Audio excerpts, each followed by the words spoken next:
This video shows how Bridge users can use new nonlinear temperature loading inside the software. For this tutorial, we look at this model inside Bridge. Definition of temperature point is similar, but we need to define attribute sets in the cross-section in the modeler and assign it to the temperature point. For example, for this cross-section here,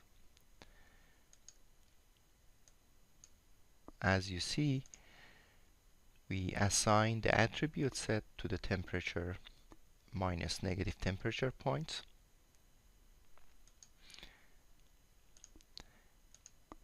And the definition of them is similar. For the positive temperature point is the same. As I mentioned, the only difference is we need to assign attribute sets to these temperature points. That's the cross section for the main girder. Now in the next step we need to create load cases for the nonlinear temperature point. To do so, go to the load definition, load case definition. Here, as you see, I created load case for the positive temperature, nonlinear temperature,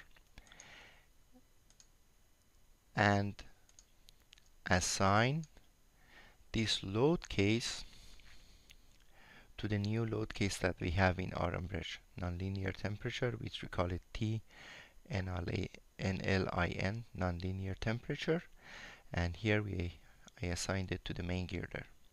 And the attribute set that we define is temperature plus for the positive temperature, and for negative temperature define the new load case and use this new nonlinear temperature and add it to the main girder, and the attribute set for the negative temperature, we called it temperature minus here.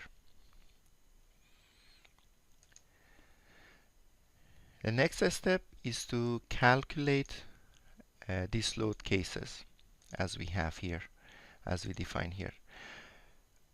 Please note, we do not need to use the old equivalent temperature distribution TempVar that we had. We do not need to use this.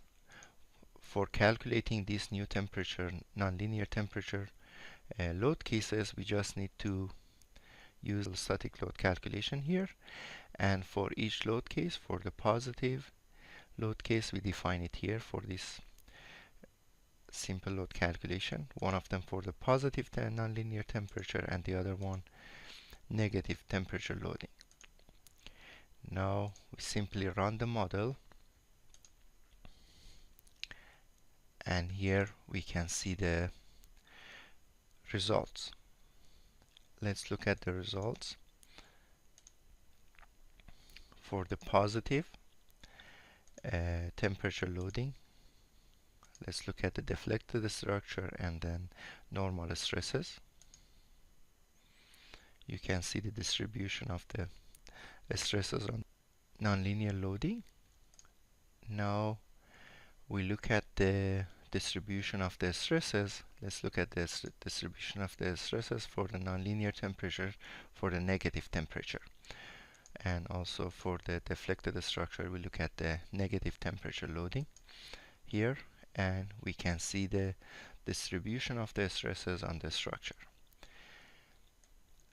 One more thing that we can take a look here, as I said, we defined this temperature. If you want to see the distribution on the cross section, we go to the cross section, and in the reference set, let's look at the, for example, for the cross section, main girder cross section, let's look at the temperature points that we defined.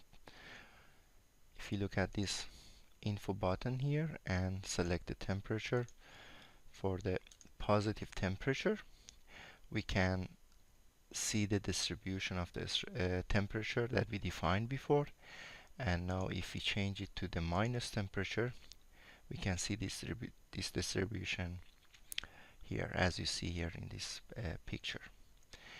Now we can take a look at the distribution of the temperature on the cross section for the pier. I have defined 6 temperature points, and now we can see the 2D distribution of the temperature on the cross section, on the pier cross section. You can see the distribution of the temperature on the cross section, and this is the legends that shows what is the temperature at each point in 6 different points that we have defined. This concludes the new nonlinear temperature loading in RM Bridge.